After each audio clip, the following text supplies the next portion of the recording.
सिर्फ लाइव 24 भारत विज्ञापन और खबर देने के लिए संपर्क करें। और भाइयों, याद करिए 2022 का विधानसभा का चुनाव,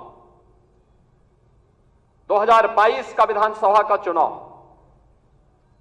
विपक्ष उछल कूद कर रहा था। चुनाव के तत्काल बाद आपने देखा होगा कैसे मारपीट पर उतारू हो गए थे, और तब हर कार्यकर्ता इस बात को सोचता था कि वास्तव में हमारी सरकार का माफिया मुक्त उत्तर प्रदेश का अभियान इन्हीं गुंडों के लिए है, और उस उत्तर प्रदेश को आप सबके सहयोग से आज माफिया मुक्त करने में हमें सफलता प्राप्त हुई।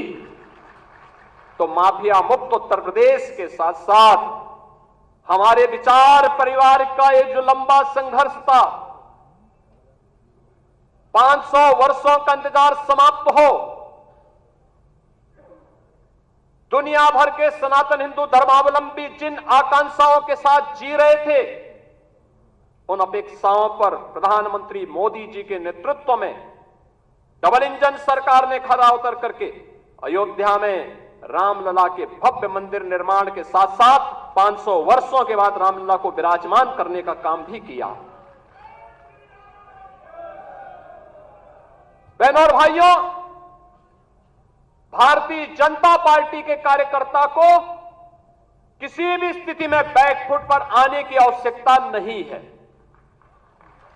किसी भी स्थिति में नहीं है, क्योंकि आपने कार्य किया है।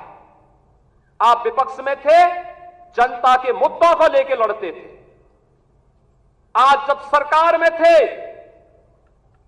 तो याद करिए, उत्तर प्रदेश के अंदर सुरक्षा का ये वातावरण आपको आज देखने को मिल रहा होगा। याद करिए, इसी मुहर्रम के समय में सड़कें खाली हो जाती थी, सूनी हो जाती थी। आज मुहर्रम आयोजित हो रहा है, इसका पता भी नहीं लग रहा है। ताजिया के नाम पर घर तोड़े जाते थे, पीपल के पेड़ काटे जाते थे, सड़कों के तार हटाए जाते थे, पुल तोड़ दिए जाते थे। आज कहा जाता है किसी गरीब की झोपड़ी नहीं हटेगी, आज कहा जाता है कोई तार नहीं हटेगा, आज कहा जाता है कि सरकार नियम बनाएगी, पर्व और त्योहार मनाना है तो इन नियमों के अंतर्गत मनाओ, और नहीं तो अपने घर में बैठ जाओ। ये मनमानापन नहीं चल सकता है। और विधि का शासन कैसे होना चाहिए, सुशासन कैसे होना चाहिए, यह भारतीय जनता पार्टी की सरकारों ने देश के अंदर करके दिखाया है। देश के अंदर 10 करोड़ गरीबों को मकान दिए, उत्तर प्रदेश में 56 लाख गरीबों को बिना भेदभाव के मकान दिए। हमने जो नारा दिया, मोदी जी ने जो नारा दिया कि सबका साथ और सबका विकास, हमने जाति मत और मजहब के आधार पर भेदभाव किसी के साथ नहीं किया। हम आज भी कह सकते हैं हमने किसी के साथ भेदभाव नहीं किया, कोई भेदभाव किसी के साथ नहीं किया। विकास के कार्यों के लिए भेदभाव नहीं किया। ये 80 करोड़ लोगों को फ्री में राशन आज भी मिल रहा है, क्या किसी जाति को मिल रहा है, किसी मत विशेष या किसी धर्म विशेष को मिल रहा है? भारतवासी है, उसको राशन मिल रहा है। भारत पहला देश जिसने भूख से मौतें नहीं होने दी, बदहाली नहीं होने दी, आत्महत्या नहीं होने दी, किसी गरीब को सड़क पर भूखों से मरने के लिए मजबूर नहीं होने दिया। लेकिन उस सबके बावजूद भारतीय जनता पार्टी का कार्यकर्ता लगातार कार्य करता रहा, विपरीत परिस्थितियों में अपनी जान की परवाह किए बगैर लगातार कोरोना जैसी महामारी से जूझता रहा, और सेवा को ही संगठन मान करके कार्य करने का परिणाम रहा कि जिस महामारी के सामने दुनिया की बड़ी बड़ी ताकतें नतमस्तक हो गई, उसी कोरोना को कहां समाप्त कर दिया मोदी जी के नेतृत्व में। भारत ने सबसे अच्छा परिणाम देकर के दुनिया के सामने कोविड प्रबंधन की एक नई अनूठी छाप छोड़ी। कोई कारण नहीं 10 की 10 उपचुनाव फिर से भारतीय जनता पार्टी अपने पक्ष में करने में सफल हो, लेकिन इसके लिए आज से जुड़ना पड़ेगा, लगना पड़ेगा। एक एक कार्यकर्ता को अपना अभियान मान करके फिर इस अभियान के साथ जुटना पड़ेगा। और उसी के लिए आपका आह्वान करने के लिए आज फिर हम लोग आए हैं। बहनों और भाइयों, हम 2010 के 10 उपचुनावों के लिए तो हमें अभी से तैयारी करनी ही है, लेकिन हमें इस बात का याद रखना, उत्तर प्रदेश को जो नई पहचान बनी है, उत्तर प्रदेश जो पहले छठी अर्थव्यवस्था थी, आज देश की नंबर 2 की अर्थव्यवस्था बन चुकी है और तेजी के साथ उभरती हुई अर्थव्यवस्था के रूप में अपने आप को स्थापित कर रही है। उत्तर प्रदेश का जो परसेप्शन बदला है, आज आप देश और दुनिया के अंदर कहीं जाते होंगे, लोग उत्तर प्रदेश के नाम पर आपको सम्मान देते होंगे। इस सम्मान को बरकरार रखने के लिए जीत के सिलसिले को फिर से आगे बढ़ाने की आवश्यकता है और उसको बढ़ाने के लिए आह्वान करने के लिए आज आपके सामने माननीय राष्ट्रीय अध्यक्ष भी आए हैं। जीत का यह सिलसिला जो 14, 17, 19, 22 पंचायत चुनाव, नगर निकाय चुनाव, उपचुनावों में बना रहा, यही मोमेंटम 2027 में भी बनेगा। यह हमारा संकल्प आज से होना चाहिए, आज से होना चाहिए। याद रखना, भारतीय जनता पार्टी है तो जिले में हमारा महापौर भी है, जिला पंचायत अध्यक्ष भी है और ब्लॉक प्रमुख भी है, चेयरमैन भी है, पार्षद भी है। और अगर यहां पर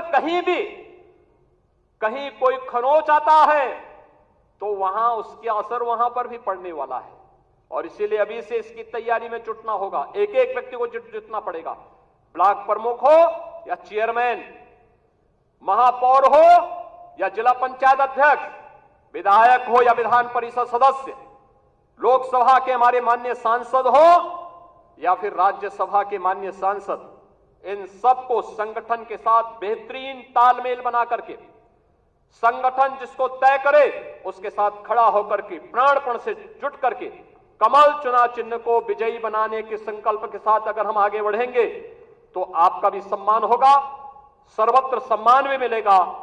और जो लोग उछल कूद करने का कुत्सित प्रयास कर रहे हैं, मुझे लगता है इनको दोबारा उछल कूद करने का अवसर ही नहीं मिल पाएगा। यह हम आप सबको आश्वस्त करने के लिए आज यहां पर आए हैं। उत्तर प्रदेश की सिर्फ बात करूं तो फिर चाहे हमारे एथेनॉल के प्रोडक्शन की बात हो, आज मुझे खुशी है आपको बताते हुए, और मैं चाहूंगा यहां बैठे हर लोग किसी भी गांव में जाएं, किसी भी चौपाल में जाएं, कहीं भी जाएं, हर एक को एक बात याद दिलाइएगा कि एथेनॉल में भी उत्तर प्रदेश आज नंबर 1 का राज्य हो गया है, नंबर 1 का राज्य हो गया। 118 करोड़ लीटर्स का इथेनॉल आज उत्तर प्रदेश बना रहा है। एक तरफ जब मैं उत्तर प्रदेश की चर्चा कर रहा हूं तो मैं कह रहा हूं कि इकोनॉमी में नंबर 2 पर आकर खड़ी हो गई, इथेनॉल में नंबर 1 पर खड़ी हो गई, इंफ्रास्ट्रक्चर में सबसे आगे आकर के खड़ी हो गई। और एक राज्य आपने कांग्रेस पार्टी को, कर्नाटक को दिया। आज कर्नाटक में फाइनेंस सेक्रेटरी क्या बोलता है कि we are coming to a dead end, हम एक डेड एंड में आ रहे हैं। There is no finance left for development, कोई विकास के लिए, काम के लिए कोई पैसा नहीं रह गया है। ये चीफ मिनिस्टर का फाइनेंशियल एडवाइजर बोल रहा है। आप बताइए, आप वैसी सरकार चाहते हैं या ऐसी सरकार चाहते हैं? जरा जोर से बोलिए, वैसी सरकार चाहते हैं या ऐसी सरकार चाहते हैं? एक तरफ वो है जो बोलता है कि विकास के लिए पैसे नहीं है, और ये ज्यादा दिन नहीं हुए, 1-1.5 साल हुआ है ऐसी सरकार बने हुए, वहां का चीफ मिनिस्टर का फाइनेंशियल एडवाइजर बोल रहा है। आपको मैं इसलिए बताना चाहता हूं कि किस तरीके से कांग्रेस पार्टी हो या अन्य पार्टियां हो, कैसी सरकारें चलाते हैं। आप क्या गोमती रिवर फ्रंट का घोटाला भूल गए क्या? चलो आपसे उत्तर प्रदेश की बात कर लेता हूं। लैपटॉप का घोटाला भूल गए क्या? जरा जोर से बोलो भैया, भूल गए क्या? अनाज का घोटाला भूल गए क्या? आप बताइए, ये फूड स्कैम हुआ था उसका घोटाला भूल गए क्या? ये ग्रेटर नोएडा में लैंड का जो आवंटन हुआ था उसका घोटाला भूल गए क्या? आप बताइए, ये पेंशन स्कैम भूल गए क्या? आप बताइए, एम्बुलेंस का स्कैम भूल गए क्या? ये फॉडर का, एनिमल हस्बेंड्री का फॉडर का स्कैम भूल गए क्या? अब आप बताइए, सुशासन और कुशासन में अंतर क्या होता है?